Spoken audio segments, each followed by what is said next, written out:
Eh bien salut à tous les gars, c'est Sebix, j'espère que vous allez bien. Aujourd'hui une nouvelle vidéo, analyse technique comme d'habitude. On ira faire un petit tour sur le BTC.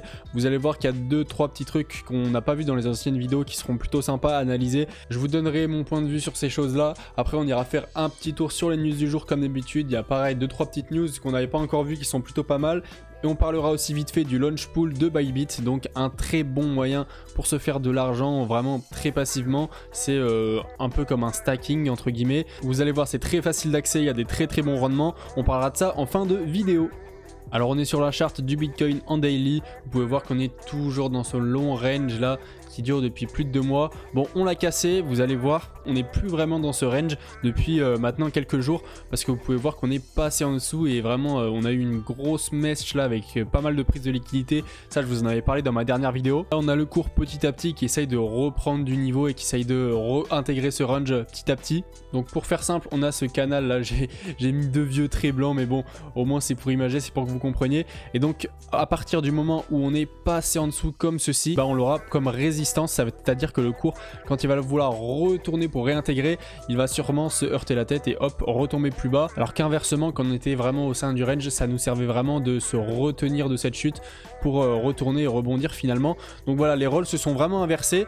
Ça, c'est vraiment les bases pareil hein, d'un range, d'une figure d'analyse technique classique.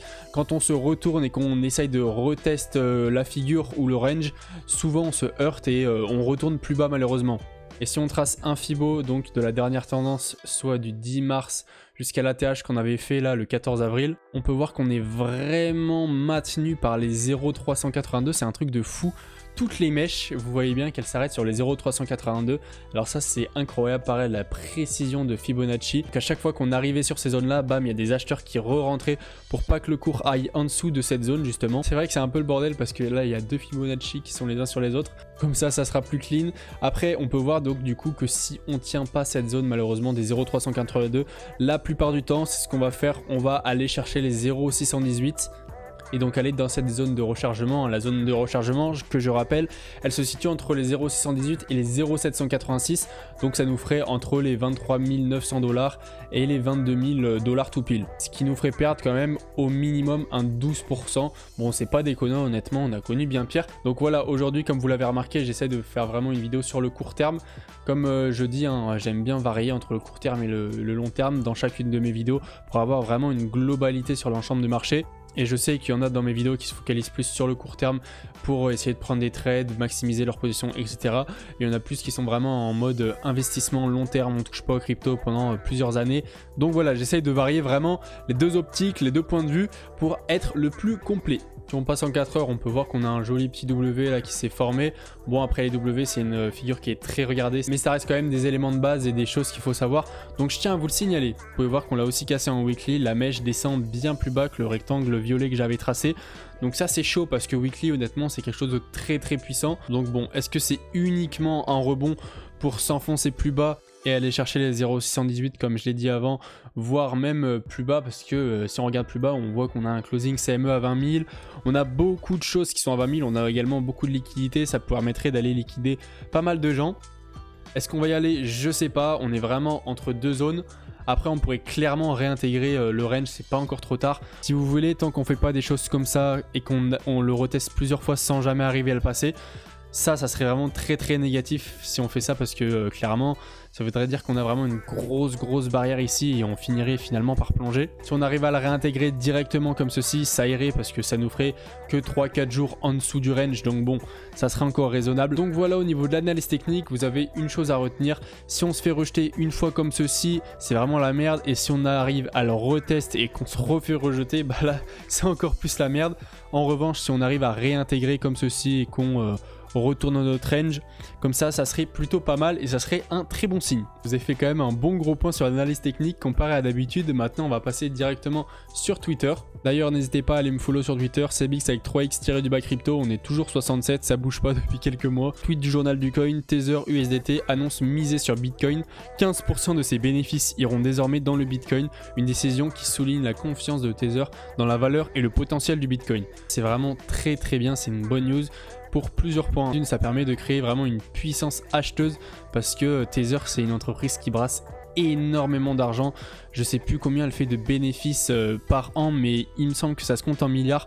Donc forcément, s'il y a 15% de ces bénéfices qui iront dans le Bitcoin, ça fera vraiment une forte pression acheteuse. Donc ça, c'est une très bonne nouvelle. Deuxièmement, ça favorise l'adoption parce que forcément, s'il y a des grosses entreprises comme ça qui investissent massivement, bah les particuliers vont se dire bon bah ok, c'est safe, on peut rentrer, let's go. Tweet du journal du coin, approuvé par les ministres des Finances de l'UE, l'Union Européenne, le règlement MiCA sur les crypto-monnaies entrera en vigueur en 2024. Il représente un défi de conformité pour les acteurs du secteur. Du coup, la loi MiCA, c'était à propos des KYC là qu'il fallait imposer de partout, même sur la DeFi, etc.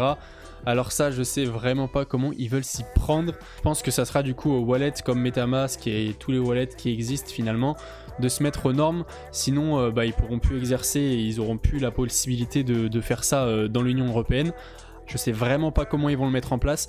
Est-ce qu'avec un VPN on pourra essayer de contourner ça, etc. Est-ce que ça sera possible ou est-ce que ça sera plus compliqué? Je ne sais pas non plus. Voilà, vraiment affaire à suivre. On verra comment ça évolue. Honnêtement, personnellement, je pense que ça va être très dur à mettre en place. Mais est-ce que eux-mêmes savent ce qu'ils font? Je suis pas sûr. Et donc le fameux launch pool de Bybit, ça concerne le nouveau token SUIA. Pour ceux qui se rappellent, j'avais fait une vidéo sur le airdrop de Su. Donc c'était une blockchain qui avait lancé sa crypto. Et donc le token SUIA, c'est une marketplace NFT, il me semble, sur la blockchain de Su. Alors je vais vous montrer un peu tous les chiffres, combien on peut espérer gagner avec ce launch pool. Donc déjà les informations principales qu'il faut retenir, c'est qu'il y a un APR de 400%. Donc c'est un APR qui est annualisé, c'est-à-dire que sur un an, on gagnera 400% de la crypto SUA. Après, il faut aussi retenir les dates, donc du 15 mai au 5 juin. Voilà, c'est à peu près 20 jours. Là, ça a démarré depuis 2 jours, il me semble, donc il reste plus ou moins 18 jours. Et donc, je vous ai fait le calcul et ça permettra donc de gagner sur toute la période un total de presque 22%. Donc là, ça fait 2 jours que ça a commencé, donc on va dire 20% au total. Mais voilà, vous êtes quand même extrêmement rentable si vous rentrez maintenant. Pour profiter de ça, déjà, il faut avoir Bybit. Ça paraît plutôt logique, vu que c'est cette plateforme qu'il propose. D'ailleurs, je vous mettrai mon lien d'affiliation en description. Ça vous permettra d'avoir moins 15% sur vos frais et jusqu'à 30 000 € de bonus selon le dépôt que vous allez faire. Donc c'est très avantageux. Surtout les frais de transaction, ça peut vous permettre d'économiser vraiment beaucoup d'argent sur le long terme. Enfin bref. Après, vous allez devoir acheter du bit, donc c'est la crypto native de Bybit. Il vous faut au minimum 100 bits, il me semble, pour participer. Donc c'est pas grand chose, c'est 50 $. Après, sur la plateforme, vous allez dans Finance tout en haut et vous cliquez sur Earn. Vous allez sur le launch pool et vous aurez juste à mettre stacker maintenant et déposer vos bits. Voilà les gars, c'est déjà la fin de la vidéo. J'espère que ça vous aura plu. Comme d'habitude, j'essaie de vous montrer des petites techniques, les petits trucs actuels pour gagner un petit peu d'argent. La dernière fois, c'était avec le launchpad sur Bitgate. Là, maintenant, c'est le launch pool sur Bybit. Voilà, j'essaie vraiment de vous montrer des petites techniques histoire de vraiment essayer d'agrandir un maximum son capital avant le début du bull run parce que c'est très important. C'est vraiment l'état d'esprit qu'il faut avoir, essayer de maximiser tout ce qu'on peut faire là pendant cette période de bear market et pendant cette période d'accumulation. Au moins quand ça va péter, on sera déjà très bien. Surtout si vous avez un petit capital, essayez vraiment de faire tous les trucs à droite, à gauche. Donc les airdrops, j'en parle beaucoup sur ma chaîne. Ça peut être donc même les giveaways, pourquoi pas. C'est plein de petits trucs comme ça qui au fur et à mesure du temps peut vraiment vous aider. Les launch pools, les launchpads, le stacking. En tout cas, je vous laisse sur ça les gars, j'espère que vous aurez kiffé la vidéo. Si c'est le cas comme d'habitude, n'hésitez pas à lâcher un gros pouce bleu, ça m'aide énormément. Merci beaucoup à tous ceux qui le feront. Pour les nouveaux, n'hésitez pas à vous abonner, pareil, ça me fait grave plaisir. Et moi je vous dis, c'est Bix, à la prochaine pour une nouvelle vidéo. Allez, ciao.